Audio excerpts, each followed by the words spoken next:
안녕하세요.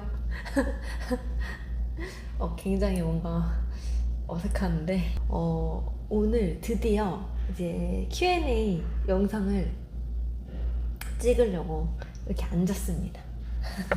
제가 생각했던 것보다 질문을 너무 많이 해주셔가지고, 이거 답변 준비하는 것만 한 2시간 정도 걸린 것 같아요. 그래서 이렇게 질문해주신 거 캡처해가지고 인쇄 다 해서 이렇게 답변 써가지고 다 준비했습니다. 그래서 질문이 진짜 생각보다 많아가지고 Q&A가 좀 길어질 수도 있을 것 같아요. 아무래도 세시생 분들이 많이 보시는 걸로 알고 있는데, 시험 관련해가지고 질문해 주신 게 진짜 많은데, 솔직하게 말씀드리면 저는 운이 좋았어요. 운이 좋았기 때문에 정말 열심히 공부하신 분들하고 비교한다면 그렇게 열심히 한 사람은 아닐 수도 있어요. 그래서 제가 공부에 대해 관해서 제 나름대로 답변을 준비해서 말씀은 드리겠지만, 기대하신 답변은 아닐 수도 있다는 거 미리 이제 양해를 조금 구하고 시작해 보도록 하겠습니다. 일단은 수험생일 때 공부 루틴하고 순 공부 시간. 저 하루 공부 루틴은 아침에 8시 반 정도에 일어났었어요. 8시 반에 일어나서 씻고 잠을 깬 다음에 9시부터 책상에 앉았습니다. 앉아서 그날 공부할 거 계획을 한 20분 정도 짜요. 20분 정도 짠 다음에 잠깐 리프레시를 잠깐 시키고 9시 반 정도부터 공부를 시작했던 것 같아요. 계획 짠 것만으로도 10분 정도 리프레시가 필요한. 그래서 9시 반 정도부터 공부를 시작해서 한 2시간 반 정도 해서 12시 정도 되면 점심 먹고, 그 다음에 1시 정도부터 다시 공부 시작했다가 1시간 정도 하면 또 졸려요. 집에서 공부했거든요, 저는. 그래서 졸리면 그냥 바로 침대에 가서 누웠습니다. 누워서 낮잠을 자요.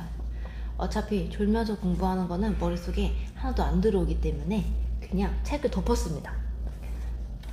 졸리면 책을 덮었고 침대에 가서 누워서 자고, 일어나서 한 3시 정도부터 이제 다시 공부를 합니다. 그래서 한 6시 정도까지 공부하면 또 저녁을 먹었죠. 저녁 먹고 공부를 그만할 때도 있었고, 아니면은 조금 오늘은 좀 집중이 된다 이러면은 저녁 먹고도 조금 2시간 정도 더 하다가 그만한 적도 있었고, 그렇습니다. 그래서 정말 공부를 하루에 많이 할 때는 10시간 정도 했었고, 그런 거 아니면은 보통은 6시간, 7시간 정도 했던 것 같아요. 평균 순 공부 시간이. 일단은 제가 집중이 안 되는 상태다 라는 생각이 들면은 책을 닫았어요.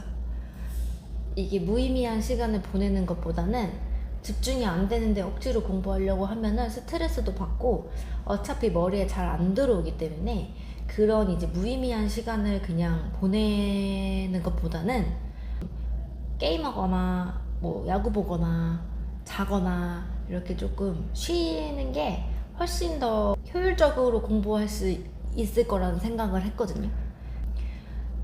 제가 이제 쓴 공부 시간이 다른 사람보다 이렇게 적을 순 있는데, 저는 대신 그 공부 시간만큼은 제가 정말 집중을 풀 집중해서 공부한 시간이라고 말을 할 수 있거든요. 저는 그냥 집중하다 말다 하면서 15시간 이렇게 채우느니 그냥 딱 풀 집중해서 7시간이라도 채우자, 그냥 이런 생각으로 공부를 했었습니다. 다음 질문. 수험생 때 가장 힘들었던 점과 극복 방법, 스트레스 해소법, 가장 즐거웠던 것. 가장 힘들었던 거는 제가 동차 2차를 볼 때 그 준비 기간이 너무너무 힘들었어요. 제가 이제 9월부터 공부를 해서 5월에 1차를 합격했어요. 1차를 붙을 거라고 생각을 했는데 진짜 붙을 줄은 몰랐고 1차 공부하면서 그 1.5차 그 심화 강의를 세법학이랑 세모회계를 들었나? 뭐 그랬을 거예요. 그걸로는 2차 준비가 턱없이 부족하잖아요. 그래서 1차 합격하고 나서 이제 2차 시험까지 3개월 좀 안 되게 남는데 그 기간 동안 그 2차를 공부하려니까 너무 힘든 거예요. 마음은 막 조급하고 시간은 없고 난 동차 붙을 거야 이런 욕심이 나고 하니까 스스로 너무 이제 몰아붙였던 것 같아요. 동차 붙어야 돼, 해야 돼. 너무 스스로 몰아붙여가지고 그때 좀 힘들었어요. 제가 정말 스트레스를 웬만하면 잘 안 받는 성격이고 기분 나쁜 거를 이제 금방 까먹어서 스트레스가 웬만하면 잘 이렇게 쌓이는 편은 아니거든요. 그 이제 동차 2차 준비할 때는 스트레스가 너무 쌓였는지 제가 불면증이 오더라고요. 저는 정말 세상 잘 자는 사람인데 불면증이 와가지고 정말 놀랬어요. 내가 불면증? 이렇게 자려고 이렇게 누우면 거실에 있는 시계 그 초침 소리 있죠? 째깍째깍 소리. 그 소리가 너무 싫은 거예요, 정말.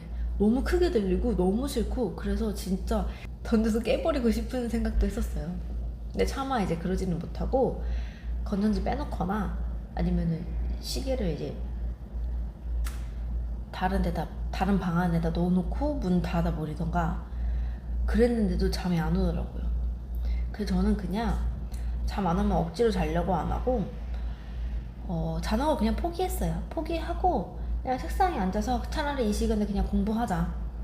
멀뚱멀뚱 있어봤자 뭐하냐. 공부하자 싶어서 책상에 앉아서 오히려 이제 공부하려고 하고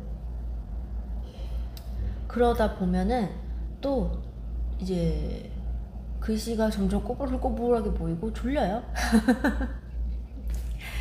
그래서 뭐 책상에 엎드려서 잔 적도 많고 침대에 누워서 자기도 하고 뭐 그랬었습니다.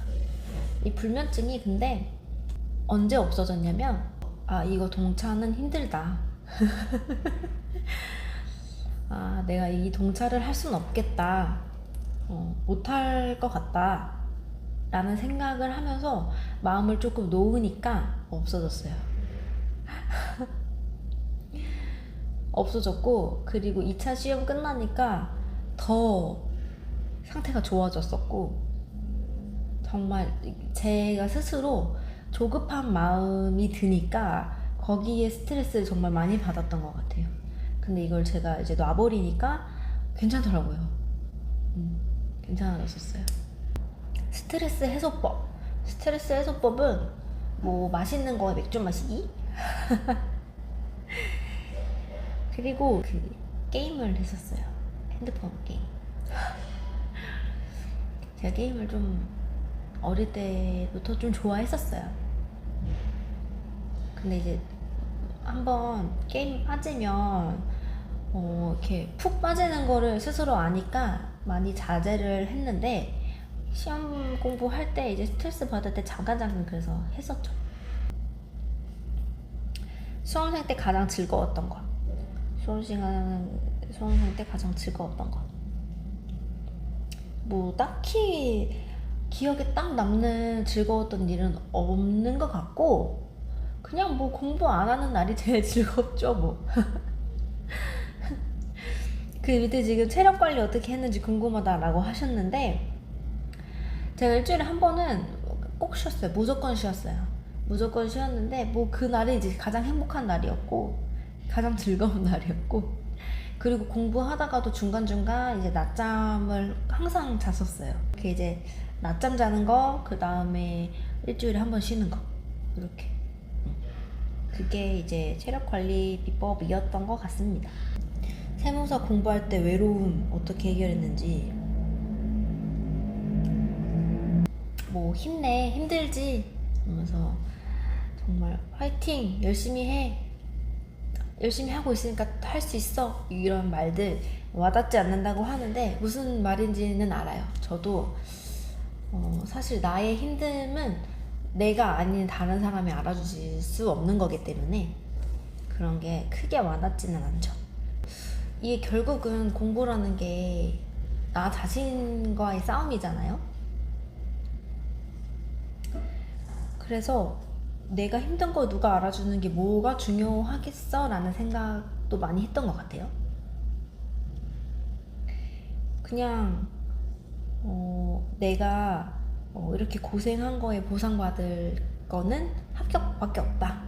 합격만이 살 길이다. 뭐 이런 느낌으로 그냥 독하게 마음 먹고 했었던 것 같습니다. 저도 공부하면서 진짜 엄청 많이 울었는데 울고 싶다는 생각이 들 때는 저는 그냥 우는 게 좋은 것 같아요. 울음을 굳이 참을 필요는 없다고 생각을 해요, 저는. 하루에 공부 과목 수는 뭐 그날그날 달라서, 근데 보통 이제 2과목 정도 했어요. 3과목을 하기에는 조금 과하다는 생각을 했어가지고 보통 이제 2과목씩 했고, 하루에 1과목만 막 몇 시간씩 하기에는 조금 지겹잖아요. 그래서 2과목으로 했던 기억이 납니다. 피아노 전공이었는데 세무사 시험을 보게 된 계기, 회계사는 도전 안 했었는지, 공부 기간하고 공부하면서 힘들었던 순간들은 많았었는지. 공부하면서 힘들었던 순간은 아까 이제 말씀을 드렸고, 세무사 시험을 보게 된 계기는 세무회계과를 간 계기를 일단 먼저 말을 해야 될 것 같죠. 예전에 Q&A 할 때도 한번 말씀을 드렸었는데, 피아노를 제가 5살 때부터 쳤어요. 5살 때부터 치고 뭐 중간에 잠깐 쉬었던 기간도 있고 하긴 했는데, 어쨌든 고등학교 때 피아노 전공을 가려고 하고 있는 와중에 고등학교 2학년 때 이제 개인적으로 사정도 있고, 그리고 현실적으로 생각을 한 거죠. 내가 유학을 갈 것도 아니고 피아노로 먹고 살 수 있을 것인가. 이걸 이제 현실적으로 생각해 보니까 안 되겠다라는 생각이 들어서 그냥 빠르게 포기했습니다. 제가 어릴 때부터 되게 좋아했어가지고 사실 좀 속상했어요. 피아노를 그만한다는 거 있어서. 그치만 정말 현실적으로 내가 피아노로 성공할 수 있을까를 생각하면 아니었어요. 그래서 이제 빠르게 포기했고 막막했는데, 제가 이제 어릴 때부터 공동기장 쓰는 거를 되게 좋아했어가지고 그런 거를 이제 아빠가 보시고 추천을 하셨어요. 세무회계과를 가는 게 어떻겠냐. 그래서 가게 됐습니다. 세무회계과를. 세무회계과 왔는데 공부가 저랑 너무 잘 맞았고 다 재밌었어요. 그래서 이 과에서 할 수 있는 내가 제일 좋은 직업을 가져보자. 그래서 처음엔 이제 회계사가 되고 싶었거든요. 근데 이제 저희 교수님들하고 상담을 하는데 제가 회계사가 되고 싶다고 했더니 교수님들 중에 한 분이, 회계사이신 동기 한 분이 일이 좀 잘못돼서 깜방을 가셨다고 하시는 거예요. 그래서 안 되겠다. 그리고 일단 여자가 하기 힘들다고 하시더라고요. 그래서 여자가 하기도 힘들고 깜방 갈 위험도 있고 빠르게 또 회계사 꿈은 접고 그러면 그 다음 해서 이제 세무사 도전하게 됐습니다. 공부 기간은 1년 8개월입니다. 1년 8개월.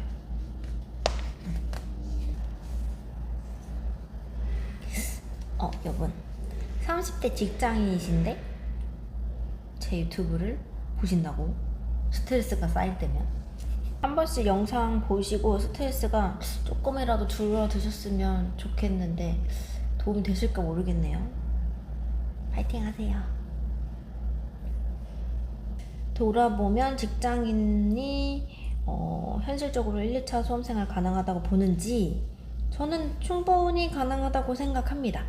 조급하게 준비하시는 게 아니라면. 정말 좀 여유를 가지고 준비를 하신다면 가능하다고 생각해요. 왜냐면 저도 순수하게 공부만 했던 기간은 1년 정도 될라나? 근데 저도 중간중간 이제 알바하면서 공부하기도 했고, 그리고 학교 복학해서 학교 다니면서 공부하기도 했어요. 그래서 정말 순수하게 공부만 했던 기간은 1년 정도 될 것 같아요. 뭐 제가 뭐 알바하고 학교 가고 이런 게 뭐 직장인의 업무나 그런 스트레스나 이런 거에 비하면 정말 별거 아니겠지만 어쨌든 저도 굉장히 정신없고 피곤한 상황이었거든요. 제 나름은. 그런데도 이제 해냈으니까 전 충분히 가능하다고 생각해요. 세무사는 업무 중에 가장 많은 시간을 보낸 업무가 뭔지. 일단은 부가세, 법인세, 소득세 이 신고 기간에는 당연히 신고 업무가 엄청 많죠. 압도적으로 많아요. 근데 뭐 그 시간 외에는 사실 공부가 제일 많이 차지할 것 같아요. 왜냐면 그냥 이제 업무를 처리하다가도 책도 다시 봐야 되고 법령도 다시 봐야 되고 해서 계속 찾아보는 게 일이다 보니까 공부가 가장 많은 시간을 보낸 업무가 아닐까 싶습니다. 시험이 얼마 안 남았는데 1차, 2차 막판 공부 정리법이 궁금합니다. 영상 잘 보고 있어요, 세무사님. 감사해요. 이게 근데 질문이 1차 시험이 얼마 안 남아서 이거를 질문해 주신 것 같은데 1차 시험이 지났죠. 지금 이미 치렀죠. 그래서 늦었지만 답변을 해드릴게요. 막판 공부 정리 방법은 정말 그냥 복습이라고 생각합니다. 저는. 새로운 거 보지 않기. 그리고 마음을 너무 조급하게 먹으면서 공부하지 말기. 하나라도 더 봐야 된다는 생각으로 조급하게 막 이렇게 공부하시는 분들이 계실 텐데 그러지 마세요. 하나라도 정확히 제대로 알고 가는 게 중요하다고 생각하거든요, 저는. 왜냐면 이제 시험은 진짜 아는 거 안 틀리는 게 합격하는 비결인 것 같아요. 이게 내가 틀리고 나서 보면 이거 아는 거였는데 해봤자 소용이 없잖아요. 그래서 아는 걸 안 틀리는 게 중요하니까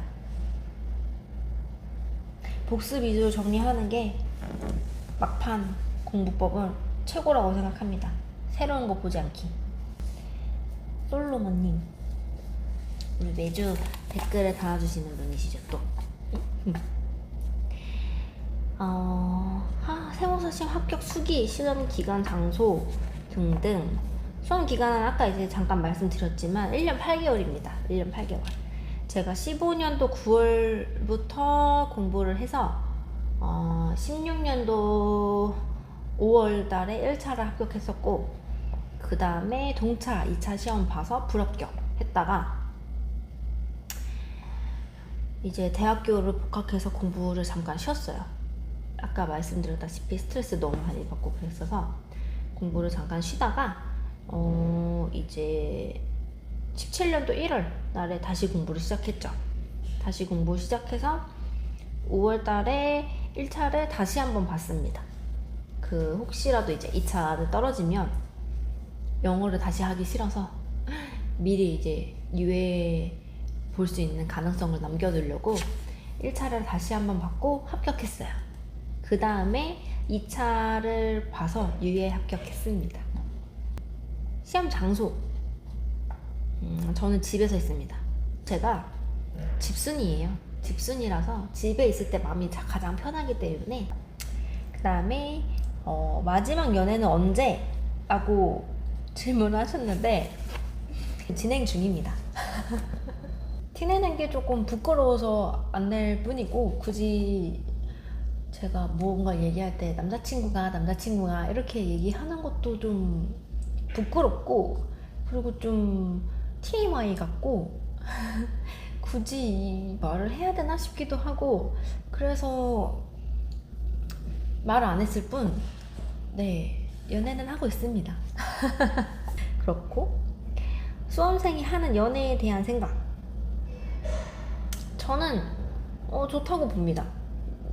연애해야죠. 수험생도 사람인데. 저는 수험 기간 동안 연애를 했었어요, 제가.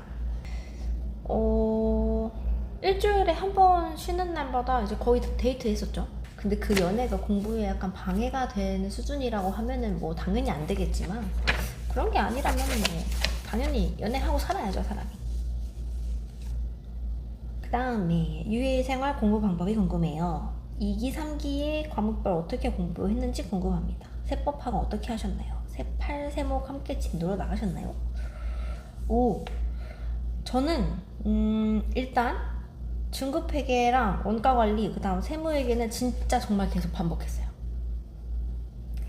반복하면서 그 많은 문제를 푸는 것도 아니었고, 제가 미노스 경영 아카데미를 이제 인강을 들었는데, 그 미노스 말고 다른 강사 거를 본 적도 없고, 다른 강사 책을 푼 적도 없고, 그냥 한 강사님 책만 팠어요. 무조건 반복. 그리고 세법학은 제가 옛날 Q&A에서도 보여드렸었는데, 노트를 만들어서 암기를 했습니다. 노트 만들어서 암기했었고, 노트를 다시 보여드릴게요. 이제 회계 과목 같은 경우에도 제가 마지막에는 그 문제 푸는 공식 같은 거라고 해야 될까요? 그런 거를 깜지처럼 만들어가지고 그거 이제 막 달달달 외우기도 하고 그랬었어요. 세법학 진도는 8세목 함께 진도 나가지 않았습니다. 그렇게 안 했고, 그 세목 하나씩 클리어했어요. 하나씩. 뭐 이제 부가세 끝난 다음에 법인세 끝난 다음 소득세. 노트도 한 세목씩 만들었었어요. 한 세목 만들어서 이거 다 만들면 다음 세목 만들고, 다음 세목 다 만들면 또 새로운 거 만들고, 이런 식으로. 네. 그리고 암기할 때도 그 노트 하나씩 세목을 정해가지고 그 세목 하나만, 하루에 그 세목 하나만 암기를 했었습니다. 여러 가지 하질 않았어요. 여기 이제 노트가 있는데,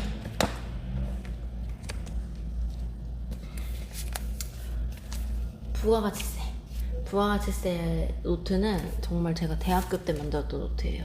이제 개정된 거, 삭제된 거 이런 거 반영해가지고 지우거나 추가로 이렇게 종이 붙여서 쓰거나 해가지고 만들었습니다. 취득세 노트인데 보이세요? 그 이제 이론, 취득 시기에 대해서 이렇게 쓰고, 밑에 판례도 같이 이렇게 써놓고, 상승세, 법인세, 개별소비세, 그다음 국세기본법, 소득세법. 국세기본법은 정말 잘 만들었어요. 제 기준에서.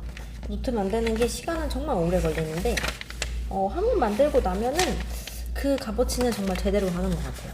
근데 이거 노트를 이렇게 만들어서 이제 놀러 나갈 때, 지하철 타고 버스 타고 할 때 요거 이렇게 돌돌 말아요. 돌돌 말아가지고 사이즈가 이만하거든요.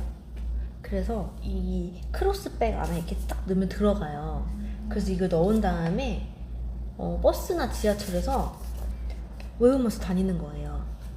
조세법률주의, 법률의 근거에 따라 조세 부가 징수하여 납세액으로 진단한 것지, 이러면서 이렇게 그냥 외우고 다녔었어요. 저는 진짜 제가 노트의 효과를 많이 본 사람이라서 노트는 꼭 만들라고 말씀을 드리고 싶어요. 이게 이제 남이 만든 노트를 봐봤자 내가 만든 게 아니면 사실 그렇게 눈에 안 들어오거든요. 그래서 본인이 만드는 게 중요하기 때문에 어떻게 만드는지 모르겠다 하시는 분들은 연락 주시면 제가 노트 보여드릴 수 있어요. 보여드릴게요. 그러면은 이런 식으로 만들면 되겠구나, 약간 감이 잡히시지 않을까 싶어요. 노트는 진짜 무조건 추천.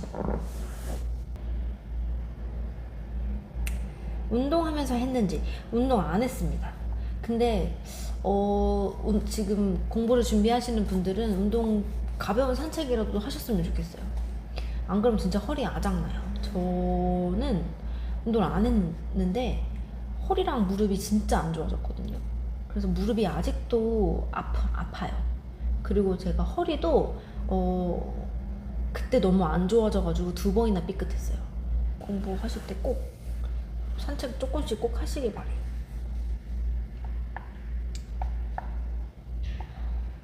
세무사가 된 지금 만족도는 1에서 10 중에 어느 정도인지 좋은 질문이에요. 만족도는 저는 이제 개인적으로 10점 만점입니다. 일단은 저는 일이 저랑 너무 잘 맞고 성격이랑도 잘 맞고 재밌어요. 일하는 게 너무 재밌어요. 같은 일을 하는 분들이 계시잖아요. 세무사도 있을 거고 그냥 일반 직원분들도 계시는데 다들 이제 제가 일이 너무 재밌고 좋다라고 하면은 변태 같다고 말을 해요. 전 제 일이 너무 좋아요. 만족도는 만점입니다. 네. GS를 하셨는지 궁금합니다 하는데 GS가 동차죠? 그죠? 저 처음에 1차 합격하고 동차 종합반 들었었어요. 그 이제 준비기간 3개월 동안 그거 강의 들었었어요. 그래서 제가 되게 조급했나봐요. 강의 들어야 될 건 많고 공부해야 될 것도 너무 많은데 시간은 없고 막 이러니까 너무 그게 이제 조급해서 스트레스가 많았던 것 같아요 그때.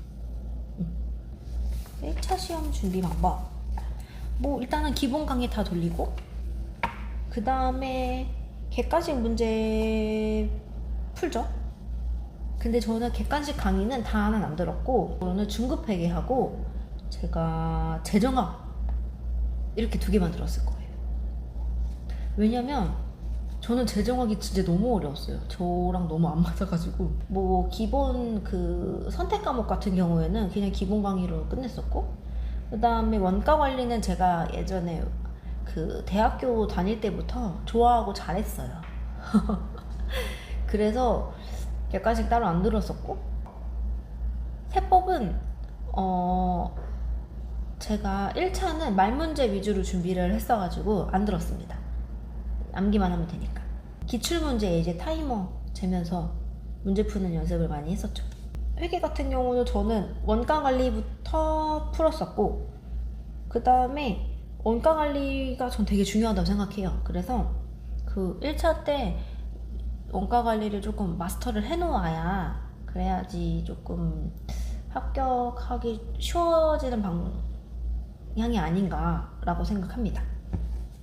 세법은 진짜 그냥 말문제 위주로 풀었던 게 이게 계산 문제는 복잡하거나 시간이 걸리는 것들은 그냥 풀기는 풀었어요. 이제 공부를 하면서 복습하면서 풀기는 풀었지만 막판에 이제 1차 시험 준비하기 전에 막판에 문제 다시 이렇게 볼 때 그냥 아예 제외시키고 말문제랑 간단한 계산 문제 위주로만 복습을 했었습니다. 선택 과목하고 재정학하고 세법은 그냥 암기 무조건 암기 위주로 했고 회계는 진짜 빨리 푸는 연습. 여기도 있네요 질문이. 영어 공부 어떻게 하셨는지. 영어 공부 저 진짜 영어 정말 고생 많이 했거든요. 그때 힘들었죠. 제가 영어 진짜 못해서 토익 시험을 5번인가 6번 봤는데 시험 접수하기 정말 마지막 시험에서 700점을 넘었습니다. 겨우. 진짜 토익은 그냥 방법이 없어요. 토익 학원을 다니셔야 돼요. 인강을 들으시던가 학원을 다니시던가 그럼 그냥 직방입니다. 바로 700점 넘을 수 있어요. 저 진짜 독학하다가 이번에도 못 나오면 난 시험 못 친다. 그러면 난 1년을 기다려야 된다라는 생각이 너무 무서운 거예요. 그래서 2주짜리 토익 강의를 끊었습니다. 그 2주짜리 토익 강의를 끊어서 공부했는데 제가 620, 632 언저리에서 700을 뚫지를 못했거든요. 근데 강의 듣자마자 2주 만에 100점이 오르는 그런 굉장한 일을 겪었죠. 엄청 길게 질문해주신 분이 계시네요. 수강했던 학원이나 강사는 전부 위너스 경영 아카데미였고 김기동 회계사님, 이승근 회계사님, 정우수영 세무사님, 유은종 세무사님, 그다음에 김혁봉 선생님, 이영우 선생님 요렇게 그렇습니다. 30대 직장인인데 공부할 때 직장인이나 30대 수험생 합격 후 세무사 활동 내용이라 저는 제가 인강을 듣기도 했었고 그 다음에 동기들이랑도 그렇게 크게 교류가 없어요. 그나마 좀 있다면은 이제 동갑인 동기들 몇 명 그냥 이제 가끔 연락하는 정도? 이제 나이 차이가 나는 분들하고는 교류가 정말 전혀 없거든요. 그래서 직장인 합격생 얘기는 들은 게 없습니다. 제가 도움이 될 만한 게 없을 것 같아요. 근데 그건 있어요. 30대에 이제 합격하신 분들은 근세를 그냥 정말 짧게 1년, 2년 그냥 짧게 하시고 바로 개업을 많이 하세요. 특히 남자분들은. 여기 이제 상가에 세무사 사무실 하나 더 있어요. 근데 그분도 30대 남자분이신데 근세 2년인가 하고 바로 개업하셨더라고요. 개업할 때 기장업체 없이 빈손으로 하신 걸로 알고 있는데 맞습니다. 걸쳐 딱 2개 있었습니다. 2개. 2개 중에 하나는 이제 신고대리 하는 업체였고 하나는 법인 기장업체 있었습니다. 개업 비용이 얼마인지 돈을 어떻게 마련하셨는지 무섭거나 하지 않으셨는지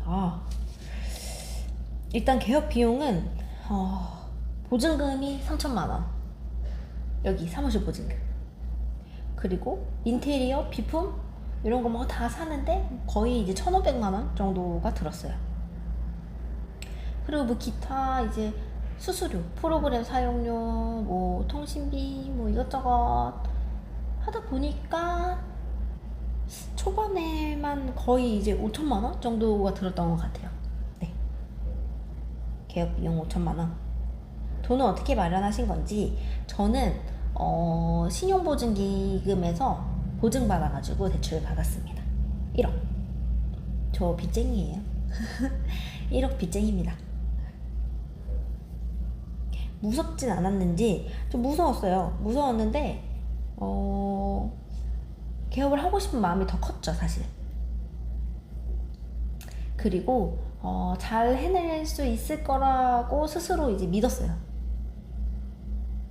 믿었고 만약에 뭐 망하면 어쩔 수 없지, 나 아직 젊으니까 그냥 다시 근무세무사 가면 되지 라고 굉장히 단순하게 생각했습니다. 근무세무사, 개업세무사 연차별로 세후 실수령액이 궁금합니다. 월 실수령액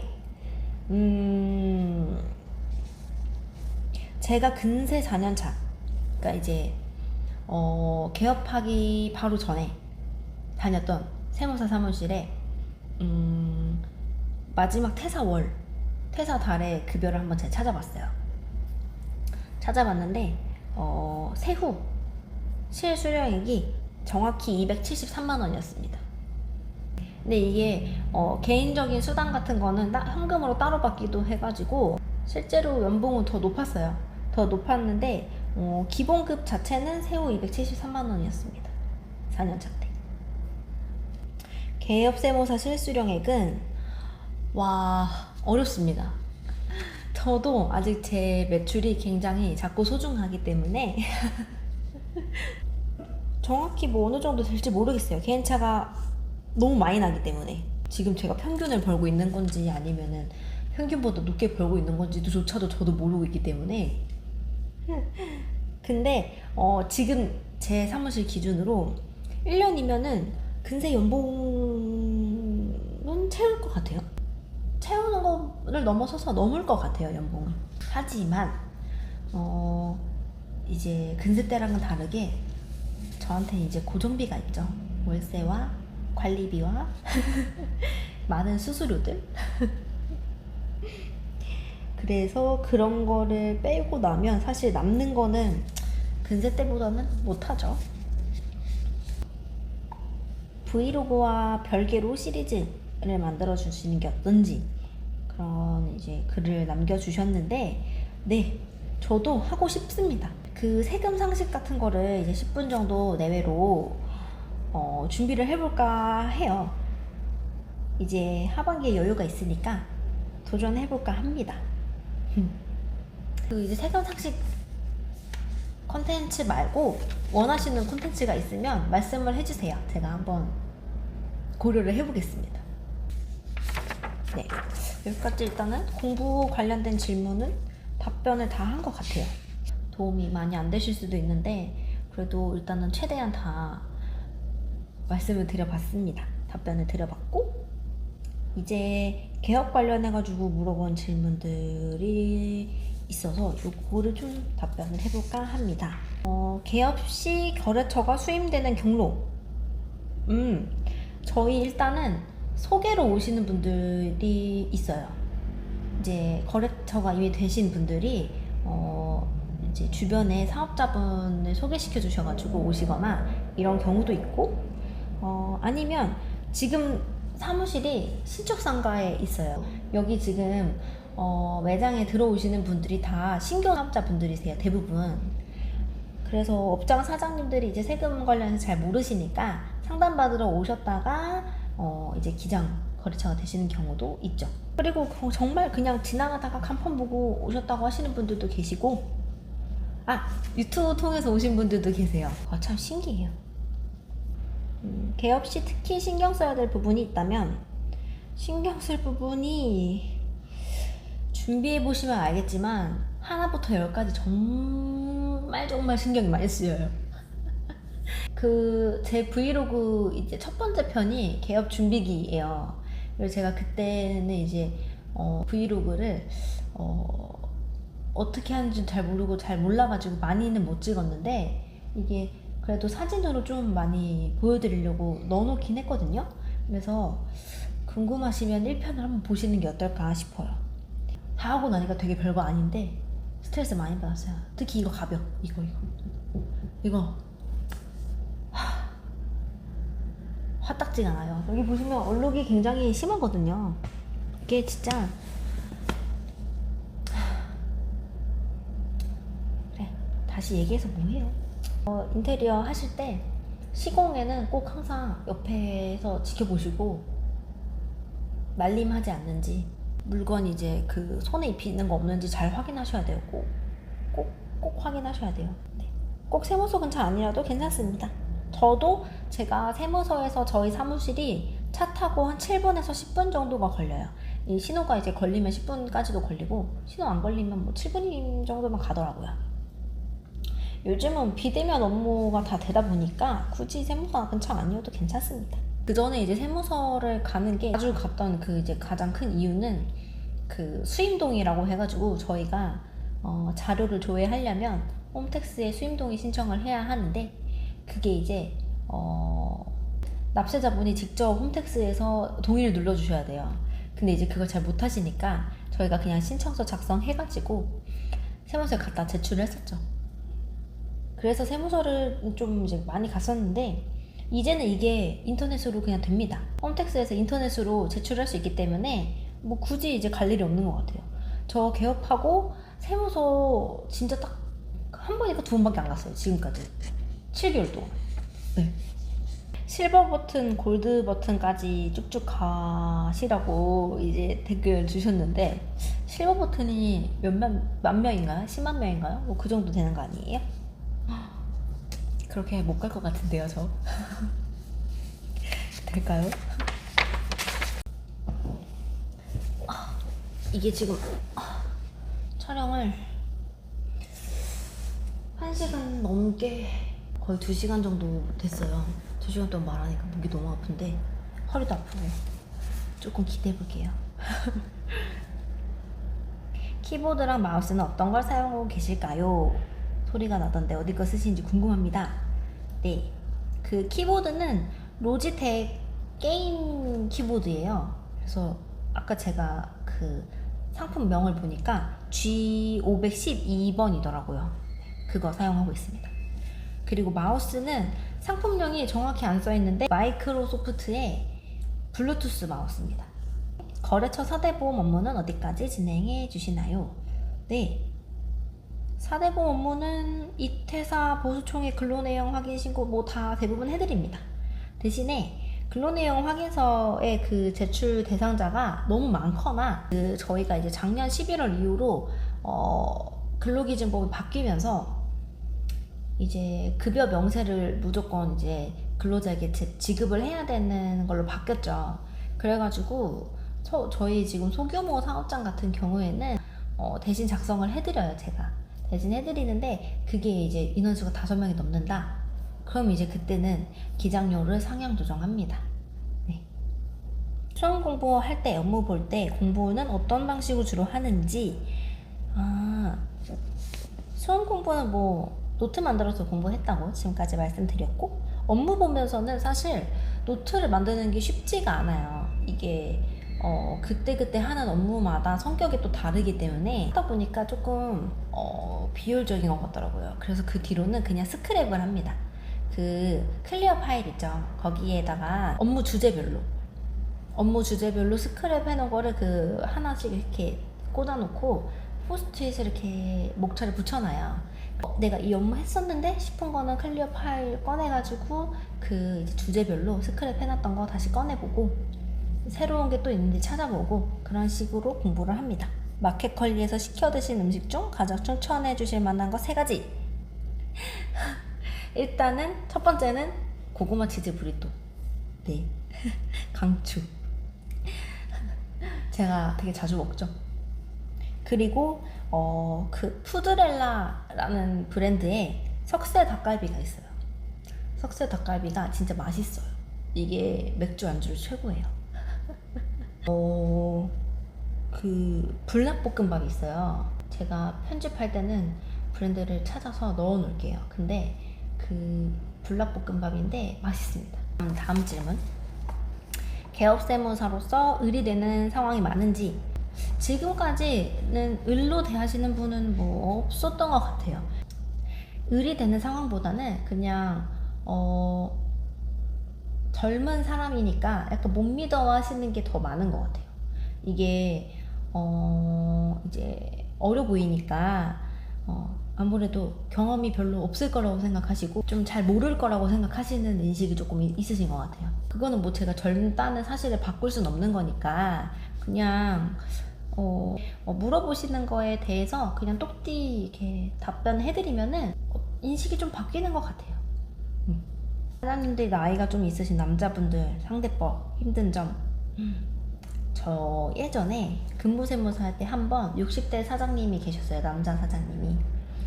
근데 조금 무리한 요구를 하셨어요. 그 이제 업무 처리하는 데 있어서 무리하게 요구하셔가지고 제가 못 해드린다 라고 했는데,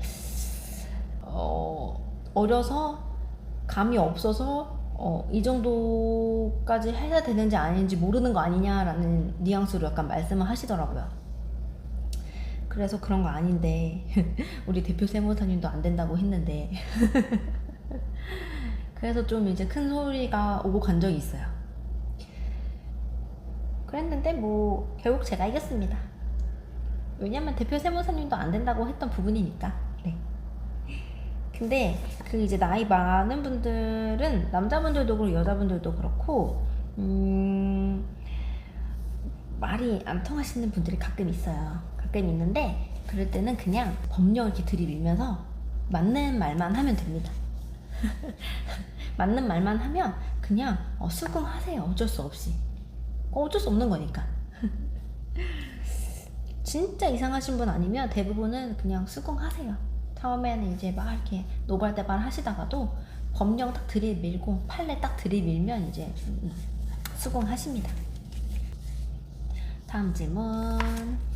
개업 시기와 입지 선정. 개업 시기는 솔직히 딱 정해진 건 없죠. 그냥 본인이 나 이 정도면 혼자 해도 뭐 두렵지 않겠다 라는 느낌이 오면 되지 않을까요? 저는 그런 느낌이 들었을 때 했습니다. 원래 이제 강남에서 근무세무사 일을 하다가 퇴사했을 때 그때 원래 개업을 하고 싶었어요. 그때 하고 싶었는데 뭔가 살짝 좀 두려운 거예요. 내가 아직 경험을 못 해본 것도 많은데 이대로 하는 게 맞을까라는 생각이 들어서 그래서 1년 더 근무세무사를 한 거였어요. 자신감이 붙더라고요.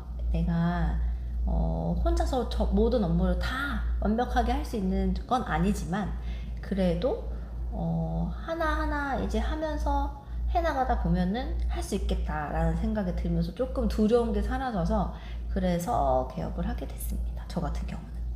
그래서 이렇게 주변에 보면은 3년에서 5년 차 요 사이에 개업 제일 많이 하는 것 같습니다. 신도시랑 서울 중에 어디서 개업하는 게 나은지 저는 개인적으로 신도시가 아닐까 싶습니다.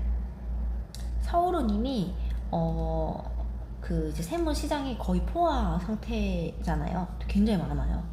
그리고 임대료가 일단은 조금 부담이 되기 때문에 초기 부담이 좀 커서 추천해드리기는 좀 힘든 것 같아요. 개업 세무사가 가지면 좋을 역량이 궁금해요. 성격적인 부분이라던가 구체적인 스킬.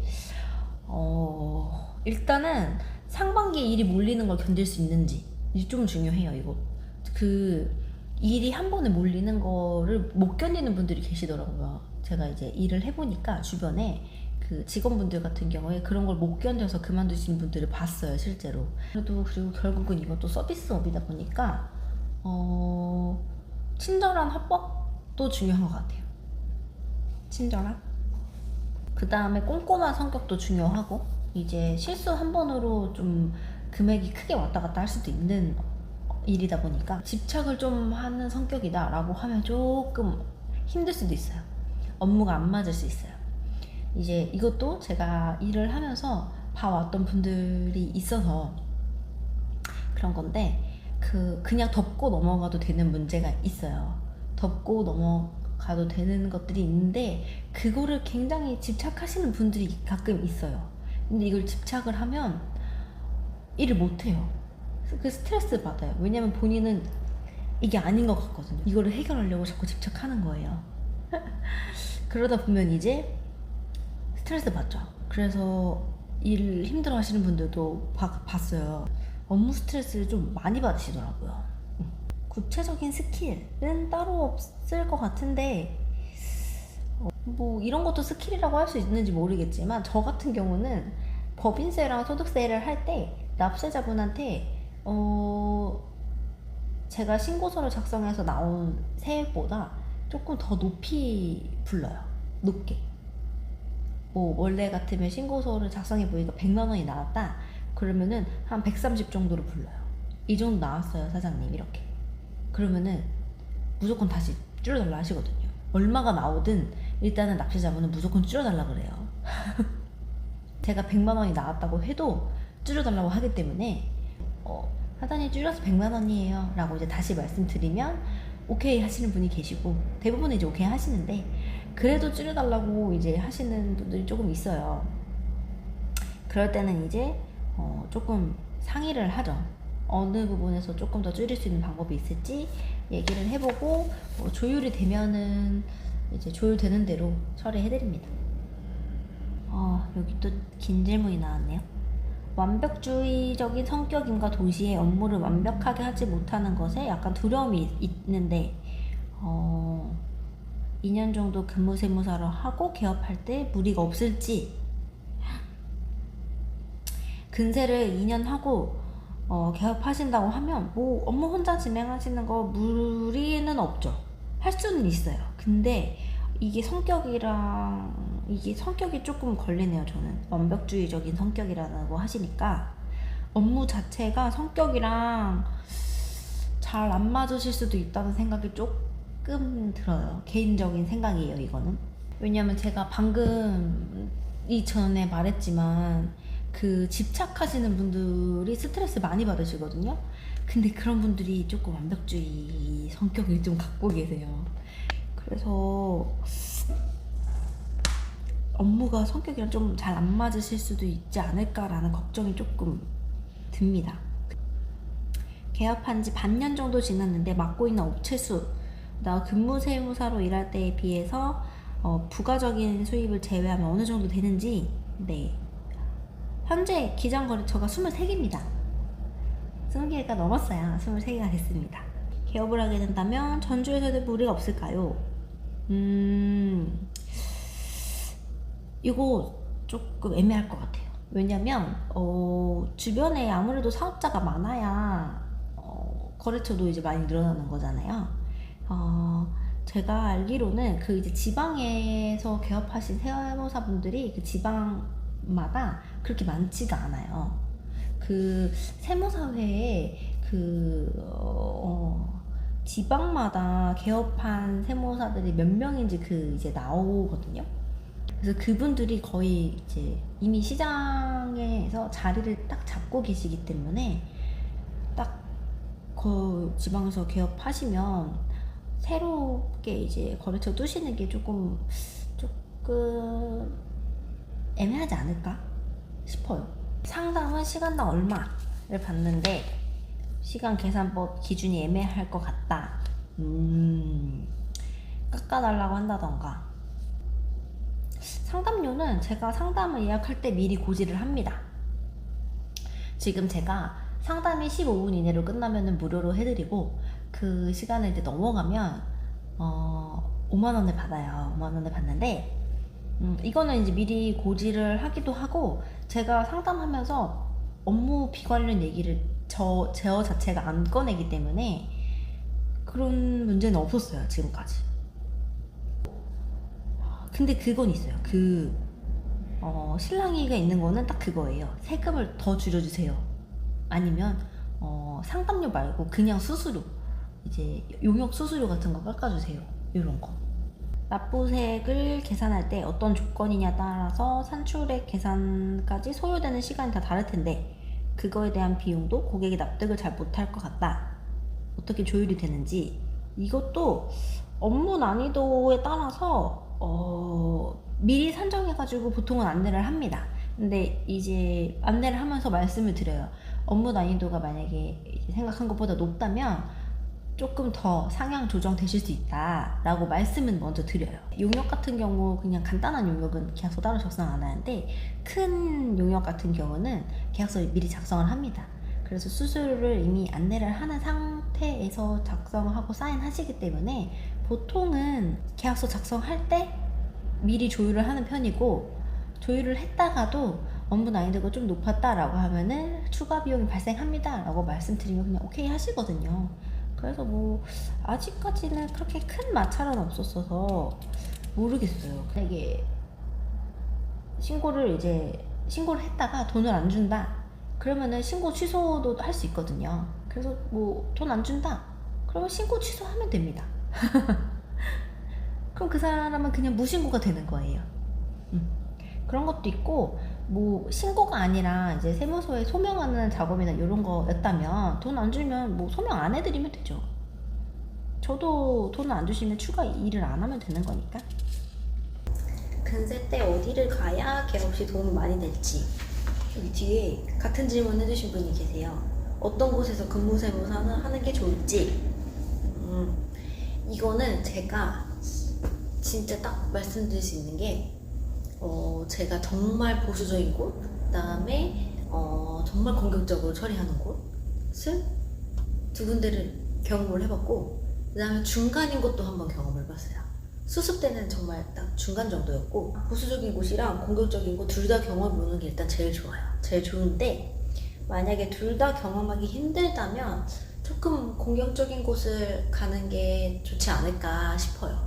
왜냐면 공격적으로 처리하는 게 좋다는 게 아니라 이게 공격적으로 처리하는 사무실을 가서 일을 하다 보면 딱 그런 본인만의 그 기준이 생겨요. 나는 이렇게 하지 말아야지. 이런 기준이 생기거든요. 근데 이게 보수적인 곳에서 일을 하면 보수적인 것만 배워서 어디까지 내가 이걸 더 처리해도 될지 감이 안 잡힐 수가 있는데, 공격적인 데를 경험하고 나면 이렇게까지 공격적으로 하지 말아야지 라는 그 기준이, 본인만의 그 기준이 생기는 것 같아요. 그래서 둘 중에 한 곳을 꼭 경험해야 한다 라고 하면은 공격적으로 처리하는 곳을 경험해 보시는 게 좋지 않을까 싶습니다. 저희 정말 매번 댓글을 달아주시는 분이 계시는데 너무 귀엽게 한 달 점심 식비가 궁금하다고 엄청 많이 나와요. 엄청 많이 나오는데 점심만 따지자면, 이제 저녁은 술까지 마시니까 조금 나오고, 점심만 따지자면 한 달에 25만 원 정도 나오는 것 같아요. 일단은 매달 초에 이제 제가 마켓 관리를 시키잖아요. 마켓 관리 시킬 때 보통 6만 원에서 7만 원 정도를 시키는 것 같아요. 그리고 중간중간 이제 배달 음식도 시켜 먹고, 그다음에 상가 안에서 이제 사와서 먹기도 하고, 이런 거 다 합치면 한 달에 25만 원 정도 나오는 것 같습니다. 인스타로 이제 질문이 한 3개 정도 들어왔는데, 두 분은 개인적으로 답변을 해드렸고, 그 다음에 한 분은 질문을 10개를 해주셨는데, 이거는 이렇게 영상으로 말씀드려도 될 것 같아서, 그래서 닉네임 공개는 하지 않고 질문만 질문만 답변을 드리도록 하겠습니다. 일단은 첫 번째, 라이브 계획이 있는지라고 물어보셨는데, 없습니다. 라이브 어떻게 하는지도 모르고, 일단은 너무 부끄러워요. 지금 이렇게 브이로그 올리는 것도 사실 되게 부끄럽고 창피하고 약간 그런 게 아직 남아있거든요. 그래서 라이브 계획은 일단 없습니다. 뭐 나중에 요청하시는 분들이 뭐 많아진다고 하면 뭐 그래도 할까 싶긴 한데, 그다음에 두 번째, 유튜브 시작한 계기는 주변에서 해보라고 이렇게 다들, 그래서 저는 제가 정말 유튜브를 보질 않아요. 제가 그 브이로그가 뭔지도 몰랐어요. 근데 이제 블로그 같은 걸 이제 영상을 찍으면 그 브이로그를 하라고 한다. 그래서 그렇구나.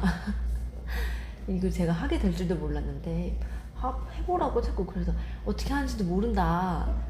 그냥 무작정 일단 찍어 라고 하길래 그냥 삼각대 사고 그냥 찍기 시작했죠.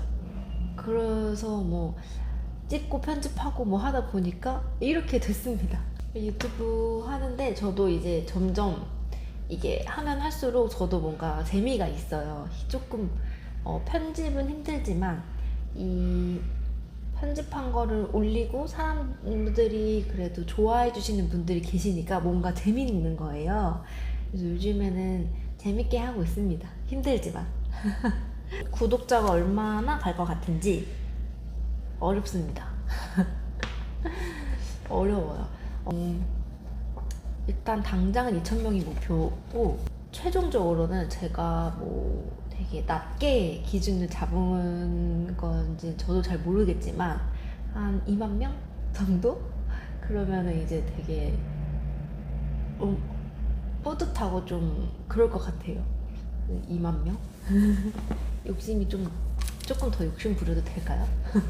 네 번째, 최애 음식하고 싫어하는 음식을 이제 물어봐 주셨는데, 일단 최애 음식은 맥주. 맥주하고 제가 피자, 그다음에 초밥 음식은 이렇게 좋아하고, 그다음에 포도랑 고구마 좋아합니다. 고구마 좋아하는 거는 제 브이로그 보신 분들은 아마 다들 알고 계실 것 같아요. 고구마 아주 사랑하죠. 아, 최애 음식 또 있네요. 콜라. 콜라도 많이 사랑하죠, 제가. 그리고 싫어하는 음식은 저번 주 브이로그에 싫어하는 음식을 제가 다 말했던 것 같은데, 일단은 땅콩, 아몬드, 옥수수 이렇게 3가지는 싫어합니다. 싫어하고, 뭐 잘 안 먹는 음식들도 있긴 한데, 일단은 딱 그냥 싫어하는 음식 했을 때 생각나는 건 딱 그거 3가지. 주종은 맥주. 주량은 제가 되게 술을 좋아하는데 잘 못 마셔요. 많이 마시지 못해서 맥주 500으로 한 3잔, 4잔 정도면은 뭐 취했죠 이미. 사실 2잔 정도 먹으면 알딸딸해요. 알딸딸하고, 이게 저도 이제 제가 술을 취하면 그만 먹는 스타일이 아니에요. 술 더 좋아하는 스타일이어가지고 3잔, 4잔 많이 먹을 때는 막 5개, 6개도 먹어요. 그치만 뭐 이미 죽었죠. 먹기는 먹지만 이미 마탱이가 갔죠. 소주는 뭐 거의 못 마시고요. 자몽의 이슬을 조금 마실 수 있어요. 그 자몽의 이슬을 혼자 한 병은 마실 수 있습니다. 정말 삘 받아서 많이 마실 때는 2병도 마실 수 있어요. 그치만 뭐 2병 마시면 죽었겠죠. 그 다음 MBTI 물어보셨는데, MBTI 저 ESFJ 나와요. ESFJ 나오는데 E하고 I하고 거의 반반 수준입니다. 저는 제 스스로가 되게 I라고 생각하는데, 사람들은 아니야 너 E야 라고 하기도 해요. 하기도 해요가 아니라 많이들 그렇게 얘기해요. 너는 E다. 근데 전 제가 I라고 생각하거든요. 저는 일단 집을 너무 좋아하고 약속이 취소되면 너무 행복해요. 약속이 취소되면 너무너무 행복한데 나가서 놀면 또 잘 놀아요. 그 다음 쉴 때 취미는 뭐 딱히 없어요. 그냥 뒹굴거리기? 뒹굴거리는 게 뭐 제일 좋아요. 제일 좋고, 뭐 그런 거 아니면은 누워서 야구 보거나 아니면은 뭐 넷플릭스 보거나 그 정도인 것 같아요. 그 다음에 야구팀. 제 야구팀은 제가 이제 인천 사람이다 보니까 SK죠. SK가 이제 쓱으로 바뀌었으니까 제가 응원하는 팀은 쓱입니다. 좋아하는 야구 선수도 알려드릴까요? 저는 김광현하고 최정 좋아해요. 그래서 유니폼은 일단 김광현 선수 유니폼으로 이제 갖고 있고, 최정 선수 것도 하나 사려고 계획에 있습니다. 그동안 이제 야구장을 못 가서 제가 안 샀어요. 코로나 때문에 못 갔으니까. 근데 이제 갈 수 있어가지고 이번에 가게 되면은 최정 선수 걸로 하나 유니폼을 마련할 생각입니다. 앞으로의 포부, 채널 운영 방향. 오, 굉장히 진지한 질문. 일단은 구독자가 제가 2만 명까지 갔으면 좋겠다라고 했으니까 2만 명이 갈 때까지 정말 꾸준히 지금처럼 매주 한 편씩 꾸준히 올리는 게 일단은 목표입니다. 그 다음에 채널 운영 방향. 앞으로는 제가 그 전부터 계획하던 게 있어요. 이제 생활에 필요한 그런 세금 상식 같은 거를 짧게 이제 설명하고 안내해드리는 그런 영상을 만들고 싶었는데 너무 바빠서 못 만들었거든요. 근데 이제 하반기에는 살짝 여유가 있을 거니까 한번 만들어 볼까 합니다. 그래서 브이로그 일주일에 한 번씩 올리는 거 외에 이제 짧게 5분에서 10분 정도 사이로 세금 상식 안내하는 그런 컨텐츠를 한번 만들어 볼까 싶어요. 어쨌든 직업이 세무사다 보니까 세금에 대해서 알려드리는 게 좋지 않을까 싶어서. 네. 혹시라도 제가 질문을 이제 다 뽑는다고 뽑았는데 워낙 정신이 없어져가지고 이게 빼먹은 게 있을 수도 있어요. 혹시라도 제가 빼먹은 질문이 있으면 댓글 달아주시면 제가 개인적으로 답변을 드리도록 하겠습니다. 일단 천명기념 Q&A였는데 너무너무 다들 구독자 1000명 된 거 축하해주신 것도 너무 고맙고 감사하고, 그 다음에 1000명이나 이제 제 브이로그 봐주신다는 게 너무 신기하고 또 감사하고, 그 다음에 이렇게 응원도 많이 해주셔서 또 너무너무 감사합니다. 네, 그럼 Q&A 끝!